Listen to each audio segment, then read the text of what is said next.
In the 2010s Marvel cartoon, Spider-Man met the Guardians of the Galaxy for the first time 3 separate times.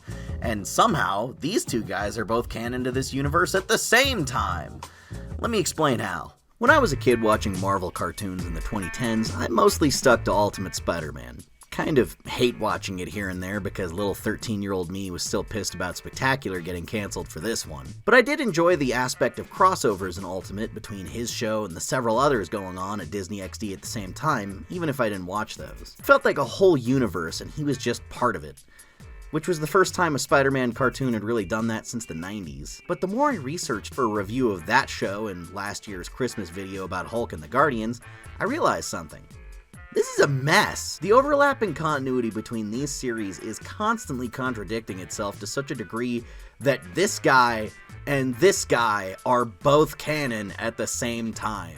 I almost went on a tangent about it on the Christmas video, but I decided to hold off so I could dig deeper and go into way more detail about how confusing this all is. So join me as I evaluate the irreconcilable continuity of 2010's Marvel cartoons. But first, I want to give thanks to this video's sponsor, Private Internet Access VPN. But your cybersecurity's still in the Stone Age. You should really think about upgrading your system. What is a VPN? Well, whenever you're browsing online on an unprotected device such as your phone, computer, tablet, console, etc., your device is transmitting a ton of personal information out into the open which can be viewed by various different entities before reaching the intended website. A virtual private network, or VPN for short, is an app that hides your IP address and safeguards your internet connection through an encrypted tunnel that shields your digital life from the eyes of those that are looking to exploit your private information. Private Internet Access is the world's most transparent VPN provider, with over 30 million downloads. They never record or store user data, and their no-log policy has been proven multiple times in court by a third-party audit from Deloitte. With them, your information is safe. PIA will hide your IP address and encrypt your internet connection. But they also provide entertainment benefits too, like allowing you to access full libraries of streaming services and unlocking region-locked content by changing your server location. My wife thought this was a cool feature because it allowed her to check out the Netflix selection from her home country, and it was a big nostalgia blast. Using a streaming service without PIA VPN is like paying for front row seats at a cinema but you're seated in the hallway. I choose Private Internet Access VPN over its competitors because it's got a great price and it's so user-friendly. If you sign up for Private Internet Access today using my link in the description, you can grab an 83% discount. That's just $2.03 a month, and you also get 4 extra months completely for free. You won't want to miss this deal. Now back to the video. The concept of this video is similar to that Nerdist video from last year about the 90s MAU. The key difference is that I'll be rewatching the crossover episodes and taking notes instead of just vaguely recollecting watching these shows as a kid and then missing a lot of stuff. Iron Man, as I said a moment ago, also appeared on The Incredible Hulk, though he and the FF never crossed over. Also very important. Thanks, Iron Man. Not necessarily, darling.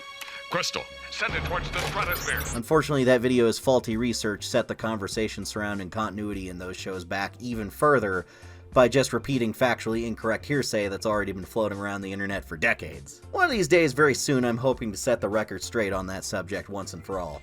But for now, this video will be a prototype for me combing through and balancing continuity between multiple shows to figure out how it all works. Or in this case, how it doesn't work. At all. You are making me angry, you obsessive little twerp. Let's start at the beginning, where things made sense before this train of thought heads off a cliff. In the late 2000s, a sort of subtle shared animated universe was forming across all of the Marvel cartoons airing at the time, including some straight-to-DVD animated movies like the Hulk vs. Duology. The events of that movie were referenced in Wolverine and the X-Men's follow-up episode. Hulk, remember.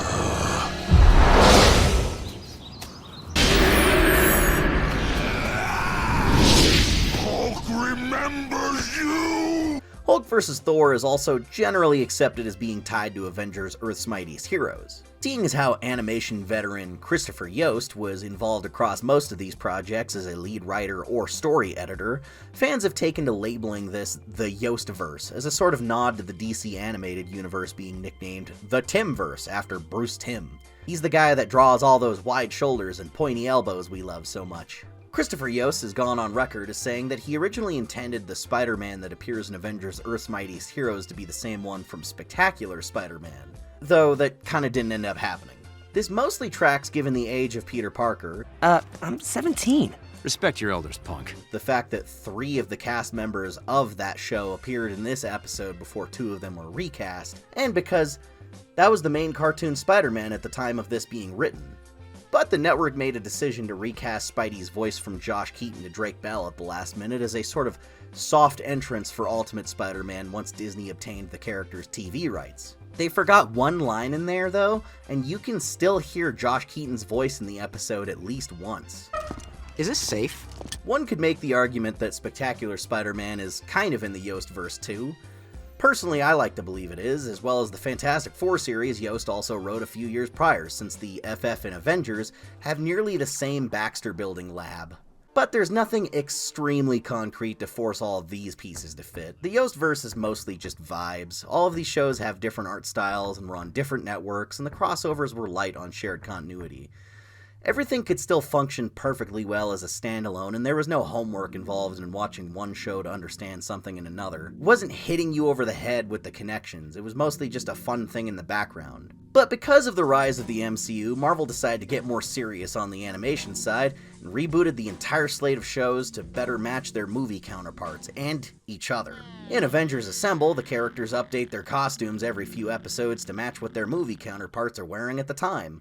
Now they have brand synergy! This is where we're going to be trudging through the muck.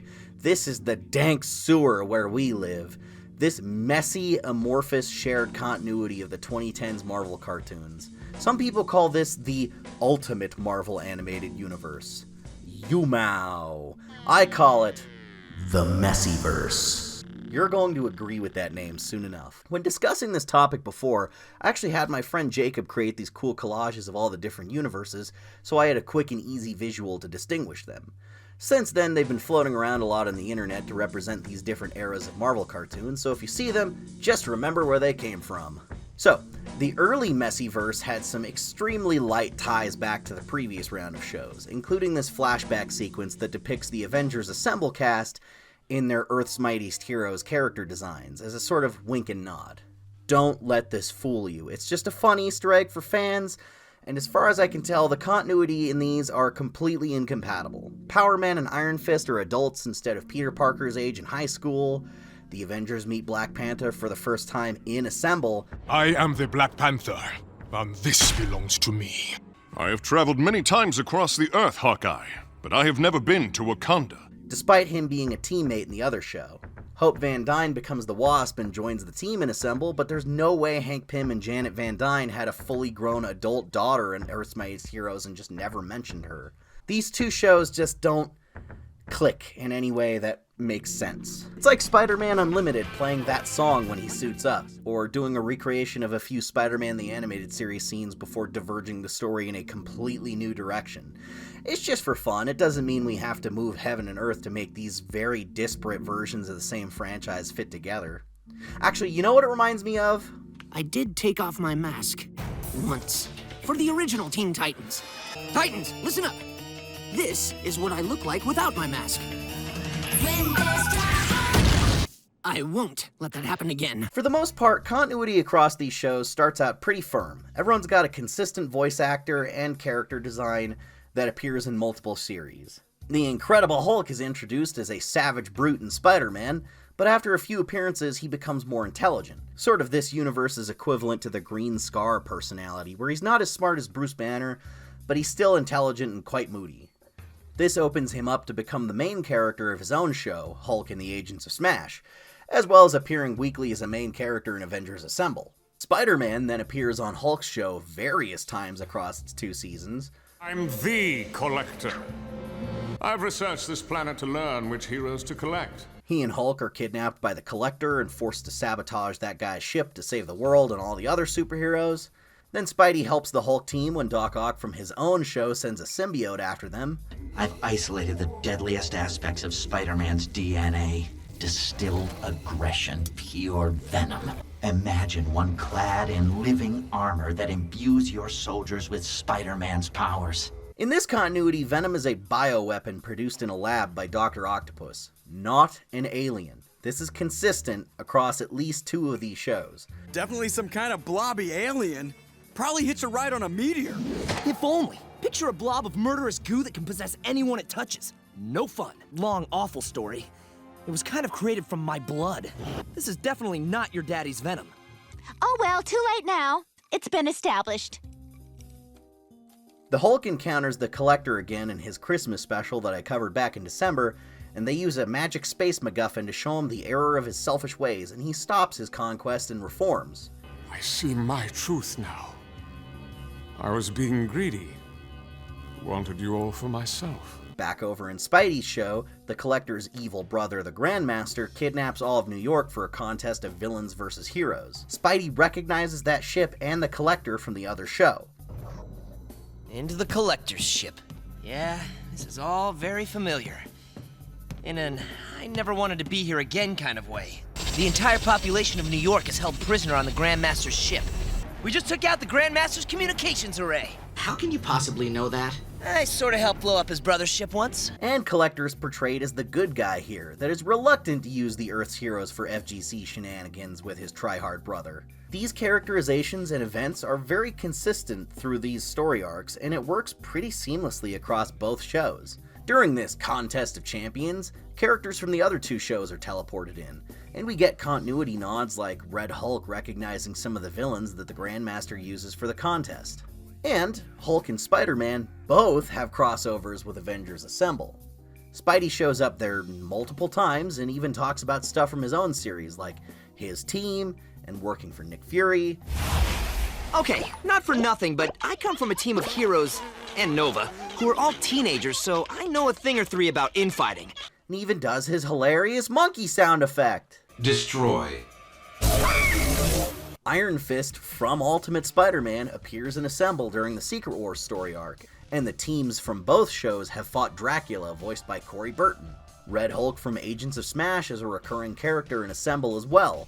There's a multi-episode arc where a douchebag politician who hates the Hulk is put in charge of the Avengers by the government, and decides to replace him with the Red Hulk instead because of his military background. He has the same voice, same personality, and same character design from Agents of Smash. Hulk, however, puts on different pants depending on if he's with the Hulk team or the Avengers. He's got a little A on his pants. Or a little H on his belt. And in the Hulk series, everyone's individual teeth are outlined for some reason, and it's kind of annoying to look at. The Avengers Assemble team are also constantly showing up in Spider-Man with the same designs and voice actors and personalities too. Spidey joins the Avengers as an official member for a 2-part episode, which is the third story arc in his show where he has a Freaky Friday body switch with someone else. The House of Ideas, kids! They also share the same long-haired Doctor Strange design across all 3 shows, inspired by his look in the Ultimate comics. So you may be asking, where do the problems start? This all seems really consistent and interconnected in a way that doesn't contradict anything so far. It all fits rather well aside from the teeth outlines. Everything lines up. Well, the answer is 5 spacefaring, pop music loving rebels. The Guardians of the Galaxy throw a wrench into everything, and it never gets better after this. The MCU decided to use the 2008 roster of the team as a bridge into the cosmic side of Marvel, and during the development of their live-action debut, the Guardians appeared a bunch of times across these various animated shows as a way to introduce them to kids at home like myself. First time I ever saw or heard of the Guardians was the Lego Marvel game, tossing them in there at the last minute. Between that and their short appearance in Earth's Mightiest Heroes, I think they were really under the impression that Rocket was supposed to be British until the movies didn't go for that. I'm the leader of the Guardians. He's the Star-Lord. Respect him. I also think it speaks a lot to the way Star-Lord's character has changed, that he could have had a voice and cadence identical to Master Chief, and it was actually fitting back then. We're an intergalactic peacekeeping force. We work together to keep the known galaxy stable. Anytime there's an imbalance detected, thanks to Warlock here, we intervene and deal with the situation, whatever it may be. These pre-movie versions of the Guardians were produced much earlier on than the movie was because of the production cycle of these shows, so they're decidedly more influenced by their comic counterparts than the James Gunn version. Drax isn't really treated like the big dumb guy on the team. Groot's powers of growth are pretty different, and Star-Lord is a much more serious and respectable leader, and not Andy from Parks and Rec in an off-brand Han Solo costume. And Groot looks fucking insane. Just so I can keep you following along, I'm going in the release order of the episodes, and I'll even put the dates on screen. This is how these shows came out at the time, so it'll be like we're going through it as a kid watching these shows on TV week to week. Hey, who you calling a raccoon? So the Proto-Guardians first showed up in Ultimate Spider-Man Season 2 with Billy West voicing Rocket in a story where they established that Spidey's terrible friend Nova used to be a member of the Guardians. There was this time my other team fought the Skrulls in the Andromeda Galaxy. One time me and the Guardians of the Galaxy were faced with the... Do we know when lunch is? Hey, you know I actually used to live in outer space? Oh! This same version of the Guardians return in Avengers Assemble with Seth Green as Rocket. Call me mascot again, please. And the Avengers act like they've possibly met these guys before, while they go on an adventure to fight Galactus. Ha! By the spires of Asgard, the Guardians of the Galaxy. That depends, Star-Lord. What's happening here? Finally, they're featured twice in Hulk series a year later, again with Seth Green as Rocket in both of these episodes. Hey, stop calling me a raccoon. I'm an alien that just happens to look exactly like an Earth raccoon. These two Hulk appearances aired out of order, with the second crossover airing a month before the first one, and them even mentioning the Christmas special that hadn't released yet. We fought the Collector, remember? Had Christmas dinner and a crummy diner in the desert. The second Hulk episode at least updates their ship to look more like the Milano from the movies, so that's neat. Their previous ship was just some kind of nondescript rocket tube thing that's not very memorable. In all of these appearances, someone runs down the roster of the team and introduces them individually as a sort of way to cement them in the minds of kids who are going to see the movie version soon. Gamora is the most dangerous warrior in the universe. Some kind of giant tree dude. Can any of you fight as ferociously as you can in Destroyer? Rocky Raccoon with Imagine Wolverine was a master strategist raccoon. This amazing element gun. I won't fault the creators of these shows for going for a more traditional comic-themed approach for their looks and personalities. An episode of these shows has a really long production cycle, and these scripts were written years in advance of the episodes being released. So they couldn't copy the movie version yet because that was still early on in development around the same time. Now, we're still in the moment. We just went through all these appearances with a lot of consistency in their designs and characterization. Even if Rocket's voice wasn't really set in stone yet, only 2 months later, they showed up in Avengers Assemble again. Of course. We need... Hold it right there, you human meatbags! I thought we discussed this, Rocket. I give the orders. As their movie versions, with a completely different voice cast and Star-Lord's personality changed to match the Chris Pratt performance. The Guardians are here along with a lot of other characters trying to take the Infinity Stones from Black Widow, who's the only one with the mental fortitude to resist the temptation to use them. These are the Movie Synergy Guardians, and Rocket is now voiced by Trevor Duvall to sound more like Bradley Cooper's interpretation. They once again, however, talk about the Avengers with a familiarity like they've met before, so this doesn't remove their previous encounter from canon. I think at this period it was sort of safe to assume that they're the same Guardians, but wearing different clothes, acting a little differently, and their voices changed. Maybe Star-Lord decided to dress more casual and lighten up a bit. It happens, characters change. Damn. Guardians, you and Red get all those other ships out of here. These updated Guardians appear in Hulk's series finale too, which is a big crossover episode that prominently features Drake Bell Spider-Man. And at the end, they go back to the diner again. Star Guy, what are you having? It's Star-Lord, and trust me, the chili burgers are worth crossing the galaxy for. Yum. I'm sticking with the tuna melt. And Spider-Man acts like he's never met Star-Lord before. Maybe he's just so different now that Spidey didn't recognize him at first? But wait, it gets weirder. After that, they show up in Spider-Man again 2 weeks later, still as the prototype Guardians, who he does remember from last time, but they kept Trevor Duvall as Rocket's voice this time.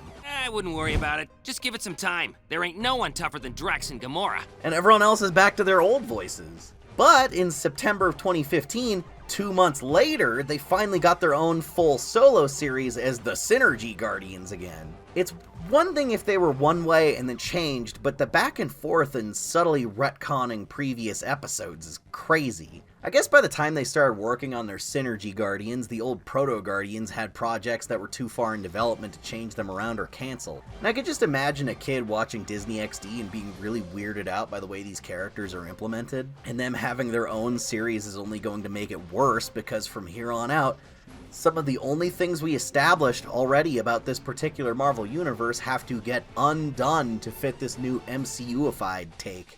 Alright, so if you watch this Guardians show, all through the first season they imply, or sometimes outright confirm, that the events of the first live-action movie happened as a precursor to this series. It is Ronan the Accuser's universal weapon. All right. Pretty much all that was left of Ronan after we got through with him. The sequels don't count because Star-Lord is the Prince of Spartax instead of the Son of Ego, but at the very least, the first movie is canon to this series, which completely undoes everything we saw about the Collector and Grandmaster from Hulk and Spider-Man, leading to a new MCU-inspired version of them appearing.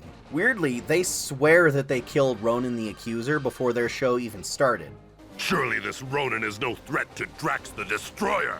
Drax, he's a serious threat to your family, at least he was, before we turned him into a little grease stain on Xandar. But they also helped Hulk, the Smashers, and the Avengers defeat him and a Kree invasion force, which included everyone working together to kill Ronan the Accuser. Maybe this is the third act of their origin instead, and it's just a really weird retelling of the movie? Well, no, because they also say Ronan accused all over Xandar before they defeated him. Also, Glenn Close and John C. Reilly's Nova Corps characters show up in this series. The Guardians series also included the corrupt Nova officer Titus, who you might remember from their appearance in Ultimate Spider-Man when Nova gave him his helmet. You want my helmet? Here's my helmet! Gen Xers will think that's a dick joke, I guess. But like, these don't fit. They're not the same. Ah, crap, I gotta go find the episode of Guardians that has the stupid tiger guy so I could show the clip of it. Oh, my ass. Remember how we said symbiotes were squarely not aliens in this continuity? Well, here's some alien symbiotes too! And Gamora has apparently seen these before. They're symbiotes. They don't destroy, they take you over. Your mind, your thoughts, everything. Many years ago, Thanos forcibly bonded Gamora to a symbiote to test their usage as weapons. Later in the Secret Wars arc, the Beyonder mashes together different planets and different realms, and then Dracula fuses with the Venom symbiote, whom Black Panther refers to as being an alien. Alien symbiote. I have merged with the symbiote known as Venom, and it has given me the power to daywalk. Dracula then seeks out a colony of symbiotes on Battleworld to merge them with his vampire army. Alien symbiote. But the Venom symbiote was made in a lab by Doc Ock. It's been established. Except I guess it's also an alien too? Alien symbiote. Maybe the Beyonder pulled this one from one of the many universes where symbiotes are aliens. Mortals. Alien symbiote. And it's a multiverse thing? Except Black Panther from the mainline universe knows enough about those to identify them at a glance, apparently? It seems like they're very careful not to say Battleworld is a multiverse merging thing and just say it's made of various planets, but Rocket and Groot show up in an Old West style town that has laser guns. And there's an army of evil Ghost Riders roaming the planet, so unless Beyonder has been pulling stuff through time, I have to imagine there's a multiverse element to it. And these are all variants of Ghost Rider, instead of different writers throughout history. And like, the cowboy town seems really comfortable with robots and laser guns, so I don't think they're from our universe, or anything like it. The Guardians meet Thor for the first time in their solo show in Season 1. Oh my god, Angela is there! She's in the HBO Spawn cartoon! Let's not get into that. Then they meet the rest of the Avengers in Season 2, and it's clearly the first time either group has seen the other. I don't know who you freaks are, but I know you don't belong here. Seriously? What's up with the Captain America getup? I'm Captain America. Yeah! You fought in World War II, and you're 100 years old. Heck, I've worn deadlier armor, Tin Man. That's Iron Man. So maybe this takes place before the episode Widow's Run, but Guardians and Space Knights can't fit anywhere on the timeline now unless we accept the switching costumes and voice actors back and forth theory. Oh yeah, that's a thing too. The Synergy Guardians also meet Nova for the first time later now in their show, and he's played by the same voice actor with his second costume design instead of his first one. He has no association with Spider-Man and is written to be a lot less antagonistic, thank God. So does that mean in this show it's a prequel and these are the adventures he was talking about in Spider-Man? Did the Guardians look like this for a long time, then look like this, then started flip-flopping?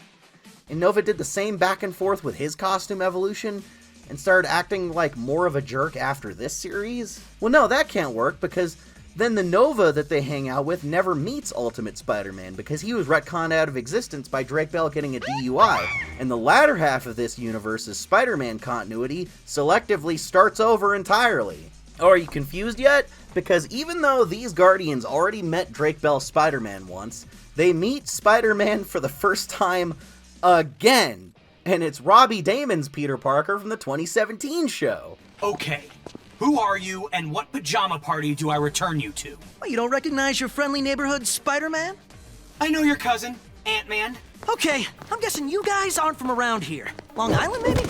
Ultimate Spider-Man ended, and then Disney opted to immediately greenlight a new Spidey cartoon with a smaller budget that could feel a little closer to the MCU films and aesthetics.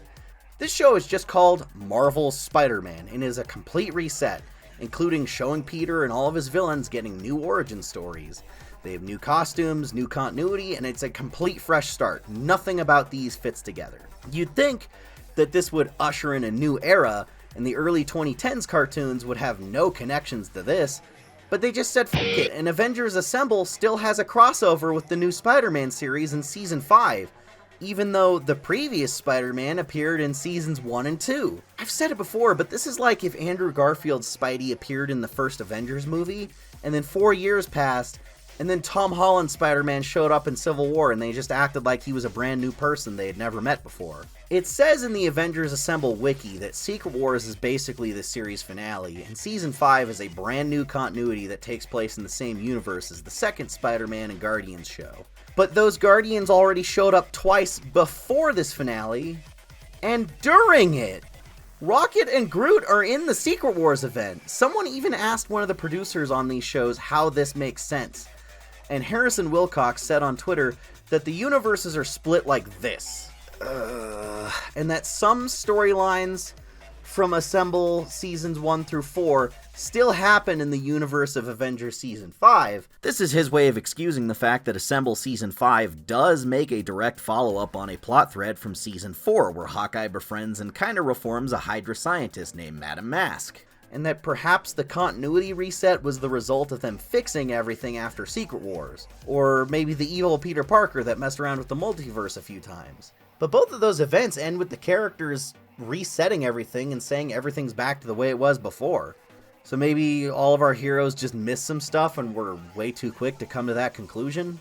Though the person asking that question pointed out to that producer that this still didn't make sense because of the Guardians, so he instantly amended his answer and said that the Guardians of the Galaxy show is a third, separate universe that doesn't overlap with the others. Even though that doesn't make sense either. Now I understand. Actually, I do not, but that story annoys me and I have no desire to hear it again. I really don't think there's a canon in-universe explanation to make sense of all this, because neither of these events leave room for such a huge reset to happen, and there's no formal end to one thing and a beginning to another. It just keeps overlapping back and forth. But no, apparently this is an adjacent universe that's 12 inches to the left. Avengers Assemble Season 5 tries to soft reboot the show, giving everyone new character designs in the same art style as Spidey's new show so that the two could comfortably cross over. Guardians was still in the old art style and not in this new simplified faux anime look shared between Avengers Assemble Season 5, Marvel Rising, and Marvel Spider-Man. So for this crossover, Peter Parker is rendered in the old art style and given Drake Bell Spidey's body proportions. But his teacher and mentor, Max Modell, appears and is in the new art style still, like they didn't make a new model for him. At least in this show, symbiotes are back to being aliens again, to better connect with Guardians lore after that big symbiote war arc, but that still doesn't explain how the Synergy Guardians met both Spider-Men and have no recollection of it. I often assumed there was a clean split in continuity, and Avengers Assemble took place in a different universe, along with these Guardians and Spider-Man. Except in the series finale of Guardians, they team up with the old Avengers who still look how they did in Seasons 1 through 4 of Assemble, so what the hell is going on? It used to seem like the continuity resets when the art style changes, and there's a clear before and after, and we're supposed to treat them as different things. But clearly that's not the case. I used to think it would make sense to have the Synergy Guardians on the latter half of this and the Proto Guardians on the former half, but it's not that simple or clean cut at all with them, because these Guardians overlap both timelines. It isn't really a sensible and clean before and after. Now it's just a jumbled up mess that means we canonically have two Guardians of the Galaxy teams with the same roster who met Spider-Man for the first time on 3 separate occasions, 2 Collectors, 2 Grandmasters, 2 Moon Knights, 2 nearly identical but subtly different Novas, 2 very different but equally unfunny Spider-Men, as well as 2 of every side character in his life like Harry, Gwen, Miles, Aunt May, Flash Thompson, 2 of all of his villains like Doc Ock, Venom, Green Goblin, and so on, and maybe 2 sets of Avengers? Researching for this video was incredibly hard without just watching 500 episodes of television, because the continuity problems are so deeply woven into everything. Like, sometimes you gotta sit back and go, is it relevant to mention that Nightmare's voice and design changed? Do I have to talk about how Dracula is in the Avengers cartoon for like 10 episodes? Do I need to explain in detail how Drake Bell's Spider-Man looks like Spider-Man Noir in an alternate timeline where Doctor Doom rules the world? How much time of the video needs to be dedicated to the Avengers Assemble changing their Iron Man voice for one that sounds more like Robert Downey Jr. midway through the show? I ended up watching and then combing through 22 hours of episodes and movies for this. You know how much I sacrificed? And it still feels like I didn't follow the rabbit hole deep enough. There's so much to unpack when it comes to crossovers, whether they make sense or not.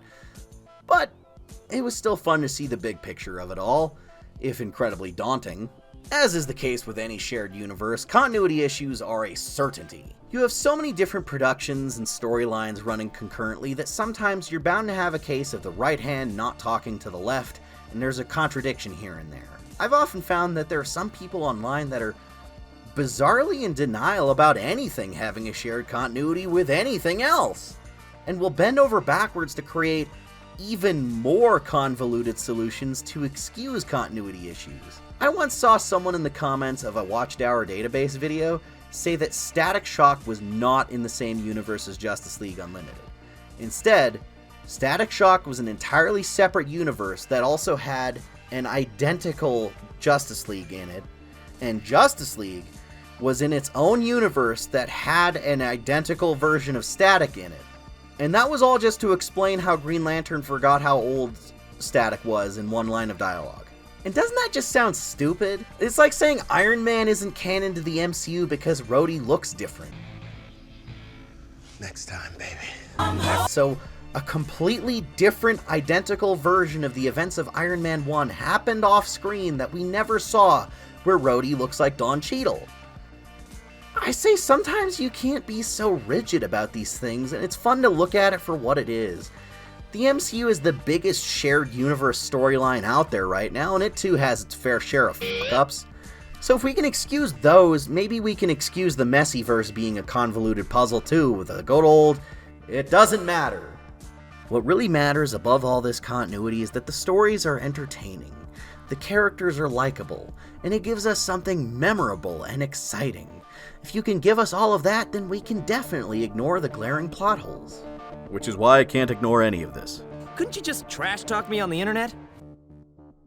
I always get mad at YouTube for not putting my videos in the subscription box because people will comment, "Finally, Xavier uploads again after all these years," not knowing 3 other videos came out within the last month already. So maybe that stupid bell icon thing will help you remember I exist. If you want other ways to support the channel, you can always go hit up that Patreon for early videos and exclusive stuff because it's just $1. I'm not kidding, it's only $1. Isn't that cool? If just 5% of the people subscribed to me donated only $1 a month, I could make videos even faster and keep my house.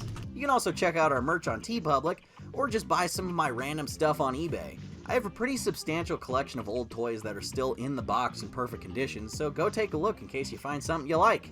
And lastly, since this is a YouTube video and you probably play Fortnite, drop my creator code XavierGM next time you buy a silly dance or a cool character skin.